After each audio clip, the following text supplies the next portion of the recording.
Dump yard తెచ్చి మా నెత్తిన వేయద్దు అంటున్నారు. మా నల్లవెల్లి ప్యారానగరు మా గుమ్మడిదల మండలం అంతా ఆగమైపోతుంది.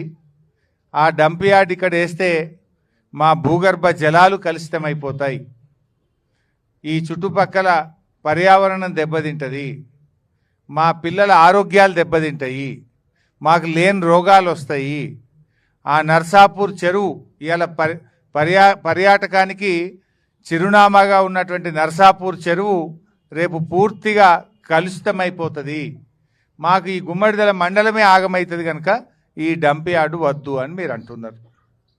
నిజానికి గతంలో కూడా మీరందరూ కూడా అప్పుడు నా దృష్టికి మైపాల్ రెడ్డి అప్పుడు ఎమ్మెల్యే గారు కావచ్చు, మీ ఇక్కడ ఉండే మా గోవర్ధన్ రెడ్డి సీనియర్ నాయకులు కావచ్చు, మాజీ సర్పంచ్ నరసింహారెడ్డి గారు కావచ్చు, వీళ్ళందరూ వచ్చి ఇక్కడ వద్దని నాకు చెప్తే అప్పుడు నేను ప్రభుత్వంలో మాట్లాడి దీని పనులను ఆపించి అది ఇక్కడ జరగకుండా మేము చేసినాం. కానీ ఇప్పుడు ఎట్లా చేస్తుండంటే ఏదో ఎమర్జెన్సీ లెక్క అర్ధరాత్రి 12 గంటలకు వచ్చి ఊర్ల మీద పడి 100-150 మంది మగోళ్ళని ఎత్తుకపోయి సంగారెడ్డిలో పోలీస్ స్టేషన్లో పెట్టిండ్రు.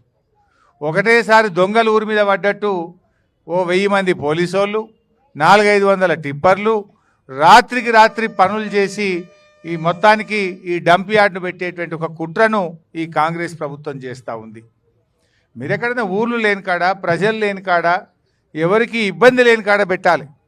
ఇక్కడే మీరు ప్రజల్ని అడగలే, ప్రజల అభిప్రాయం తీసుకోలే. ఏమనంటే 2008లో రాజశేఖర రెడ్డి గారు ఉండగానే పెట్టినాం, అది అప్పటిదే 2008కేలు ఉన్నది అని చెప్పి కొత్త కథలు చెప్తున్నారు. ఇది ఎప్పటిదా అప్పటిదా, ఎవరు పెట్టినరు ఎందుకు పెట్టినరో కాదు, ప్రజల అభిప్రాయాలు కనుక్కోండి. గుమ్మడిదల రైతులు అంటే ఆదర్శవంతమైన రైతులు, బంగారం లాంటి పంటలు పండించే రైతులు సంగారెడ్డి జిల్లాలో గుమ్మడిదల రైతులు. ఇక్కడ కూరగాయలు కానీ, పండ్లు కానీ, పాలు కానీ ఇక్కడ అద్భుతంగా మంచి పంటలు తీసేటువంటి రైతులు ఉన్నారు. 6 కాలం కష్టపడే మంచి రైతులు ఉన్నారు. ఇవాళ ఈ రైతులందరూ ఏం కోరుకుంటున్నారంటే మా నెత్తిన ఈ డంప్ యార్డ్ పెట్టకండి, మా ప్రజల్ని బతకనియండి అని చెప్పి ఇక్కడ ప్రజలు కోరుకుంటా ఉన్నారు. అందువల్ల మేము ప్రభుత్వాన్ని డిమాండ్ చేస్తున్నాం, తక్షణమే ఈ డంప్ యార్డ్ను రద్దు చేయండి. ఇంకెక్కడన్నా దూర ప్రాంతంలో ప్రజలకు ఇబ్బంది లేని చోట ఈ డంప్ యార్డ్ను ఏర్పాటు చేయాల్సిన అవసరం ఉంది. రేవంత్ రెడ్డి వచ్చిన తర్వాత లగచర్ల చూసినాం, మొత్తం పోలీసు వాళ్ళని పెట్టి భూములు గుంజుకొని గిరిజన రైతులను జైళ్ళల్లో పెట్టి బలవంతంగా భూములు గుంజుకునే ప్రయత్నం చేసిండు. ఇప్పుడే మాణిక్రావు గారు చెప్పినట్టు పచ్చటి పొలాలు ఉన్నటువంటి నేల్కల్లో అక్కడ కూడా ఫార్మాసిటీ పెట్టమని చెప్పి భూములు గుంజుకునే ప్రయత్నం చేస్తున్నారు. ఇవాళ మా గుమ్మడిదల మీద పడ్డారు. అయ్యా రేవంత్ రెడ్డి గారు, మా గుమ్మడిదలను మరో లగచర్ల చేయకండి, మా రైతులు ఎట్టి పరిస్థితుల్లో ఒప్పుకునే పరిస్థితుల్లో లేరు. ఇప్పటికే 10 రోజుల నుంచి వివిధ రూపాల్లో ధర్నాలు చేస్తుండ్రు. అక్కడ ప్యారానగర్లో చేస్తుండ్రు, ఇక్కడ గుమ్మడిదలలో కూడా ధర్నాలు చేస్తున్నారు. ఎందుకోసం చేస్తున్నారు? ఇదంతా రేపు మా పిల్లల భవిష్యత్తు దెబ్బతింటుంది, మా ఆరోగ్యాలు దెబ్బతింటాయి, మా పంటలు దెబ్బతింటాయి, మా భూములు దెబ్బతింటాయి, మా చెరువులు దెబ్బతింటాయి, మా భూములు దెబ్బతింటాయి, మేము ఆగమైపోతామని చెప్పి ఇలా వద్దంటా ఉన్నారు. నువ్వు ఆలోచించి వెంటనే ఈ నిర్ణయాన్ని వెనక్కి తీసుకోవాలి. ఏంది పోలీసు వాళ్ళు ఏంది ఇందిరమ్మ రాజ్యం ఇందిరమ్మ రాజ్యం అంటావు. వెనకట ఇందిరమ్మ ఎమర్జెన్సీ పెట్టిందట, ఇప్పుడు కూడా ఒక ఎమర్జెన్సీని తలపించే విధంగా ఉన్నది గుమ్మడిదల. 1000 పోలీసు వాళ్ళ, 2,000 పోలీసు వాళ్ళ, ఊళ్ళే మంది ఎందరు ఉన్నారో పోలీసు వాళ్ళకి అంతమందిని పెట్టిండ్రు. ఏం పద్ధతి ఇది? అంటే నువ్వు పోలీసులను పెట్టి భయపట్టిస్తా అనుకుంటున్నావా? ఇదేమన్నా ఎమర్జెన్సీ రాజ్యమా? ఇదేమన్నా మిలిటరీ రాజ్యమా? ఇది ప్రజాస్వామ్య ప్రభుత్వం. నిన్ను ఓట్లేసి గెలిపిస్తే మా నెత్తి మీద డంప్ యార్డ్ పెడతావా? ఓట్లేసిన పాపానికి ప్రజల్ని మోసం చేస్తావా? ఏ ఒక్కటి నువ్వు అమలు చేసినావు ఇప్పటిదాకా? మహిళలకు మహాలక్ష్మి 2,500 అంటివి ఇవ్వకపోతివి, ముసలోళ్ళకు 4,000 పింఛనంటివి రాకపాయే, రైతులకు రుణమాఫీ అంటివి సగం కూడా కాకపాయే. ఏది నువ్వు చేసిన పని? బస్ ఒకటి పెట్టినాడు, గదొకటే, గది తప్పేమి లేదు. అందులో కూడా పంచాయతీలే. ఇక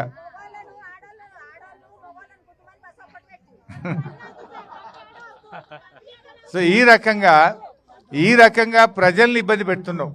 సో ఇప్పటికైనా మా గుమ్మడిదల అక్కా చెల్లెళ్ళు, అన్నదమ్ముళ్ళు, మా రైతుల అభిప్రాయాలను గుర్తుపెట్టుకొని తక్షణమే ఈ డంప్ యార్డ్ను ప్రజలకు ఇబ్బంది లేని చోట, గ్రామాలు లేనటువంటి చోట, రైతులకు ఇబ్బంది లేని చోట పెట్టాలి తప్ప ఇక్కడ ఈ గుమ్మడిదలలో ప్యారానగర్లో పెట్టొద్దని ప్రభుత్వాన్ని మేము కోరుతా ఉన్నాం. తప్పకుండా తప్పకుండా మీ యొక్క అంశాన్ని రేపు అసెంబ్లీలో కూడా మాట్లాడతాం. రేపు మళ్ళీ అసెంబ్లీ బడ్జెట్ సమావేశాలు స్టార్ట్ అవుతున్నాయి. ఇలా మీరు ఎట్లా పోరాడుతున్నారు? ఓనాడు బర్రెల్ని పెట్టిండ్రు, ఓనాడు గొర్రెల్ని పెట్టిండ్రు, ఓనాడు మహిళలు కూస్తున్నారు, ఓనాడు పిల్లలు కూస్తున్నారు, ట్రాక్టర్ల ర్యాలీ పెట్టిండ్రు. వివిధ రూపాల్లో ప్రజాస్వామ్య పద్ధతిలో మీరు కొట్లాడుతూ ఉన్నారు. మీ పోరాటాన్ని రేపు అసెంబ్లీలో మాట్లాడతాం, ప్రభుత్వం మీద ఒత్తిడి పెంచుతాం. ఎయిర్ ఫోర్స్ వాళ్ళు కూడా చెప్తున్నారు, ఇట్లా ఎయిర్ ఫోర్స్ ఉన్న కాడ 10 కిలోమీటర్ల చుట్టూలో డంప్ యార్డ్ పెట్టద్దు, మా విమానాలకు పక్షులు అడ్డం వస్తాయి, మాకు ఫ్లయింగ్ జోన్ ఎఫెక్ట్ అవుతుంది అని ఎయిర్ ఫోర్స్ అకాడమీ వాళ్ళు కూడా చెప్తున్నారు. ఎయిర్ ఫోర్స్ వాళ్ళు కూడా ఇక్కడ డంప్ యార్డ్ పెట్టొద్దు అని చెప్పి కలెక్టర్ గారికి లెటర్ ఇచ్చిండ్రు. మరి ఎయిర్ ఫోర్స్ వాళ్ళు పెట్టినా కూడా నువ్వు స్పందించవా? ఇవాళ ఈ గుమ్మడిదల వాళ్ళు అప్పుడే ఎయిర్ ఫోర్స్ దిండిగల్ అకాడమీ పెడితే వీళ్ళ భూములన్నీ పోయినాయి. ఆ రోజుల్లో 15,000 ఎకరాల భూములు పోయినాయి. ఆ ఎయిర్ ఫోర్స్ అకాడమీ పెట్టి అట్లా పరిశాన్ చేస్తుంది.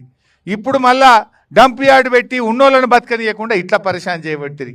సో ఇప్పుడు ప్రజల అభిప్రాయం చూసినా, ఎయిర్ ఫోర్స్ అకాడమీ అభిప్రాయం చూసినా, ఏ రకంగా చూసినా డంప్ యార్డ్ ఇక్కడ పెట్టడం అనేది శ్రేయస్కరం కాదు. ఆలోచన విరమించుకోండి, మీ టిప్పర్లు వాపస్ తీసుకోండి, మీ పోలీసు వాళ్ళందరినీ కూడా వెనక్కు తీసుకొని ఇక్కడ ప్రజాస్వామ్య పద్ధతుల్లో ప్రజల ఆలోచనల్ని గౌరవించాలని చెప్పి కూడా ఈరోజు మేము డిమాండ్ చేస్తూ ఉన్నాం. ఇప్పటికైనా నువ్వు కళ్ళు తెరవక మొండిగా పోతే మాత్రం నీకు తగిన శాస్తి తప్పదు.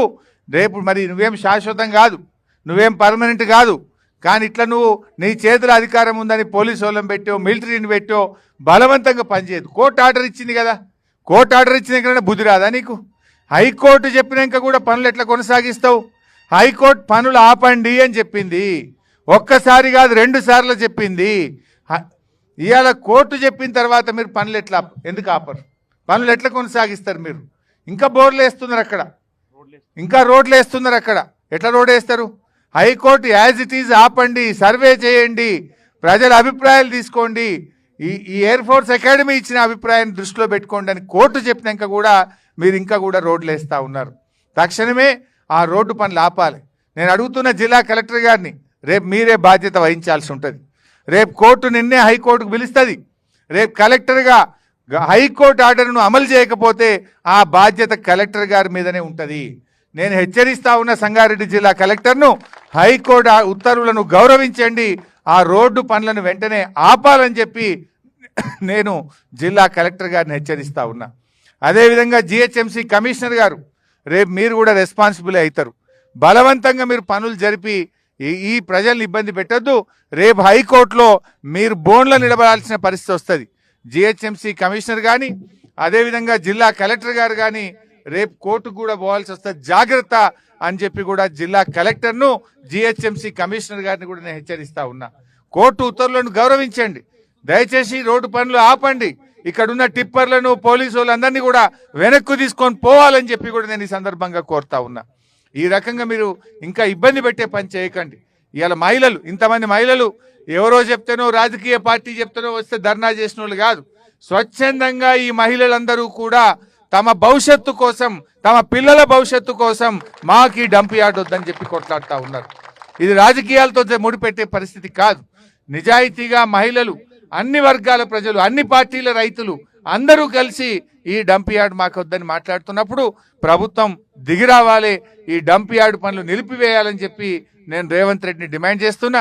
తప్పకుండా మీకోసం ఇవాళ 4 ఎమ్మెల్యేలం వచ్చినాం, రేపు అసెంబ్లీలో కూడా మీకోసం కొట్లాడతాం, మీ పక్షాన నిలబడతామని చెప్పి మనవి చేస్తూ జై తెలంగాణ.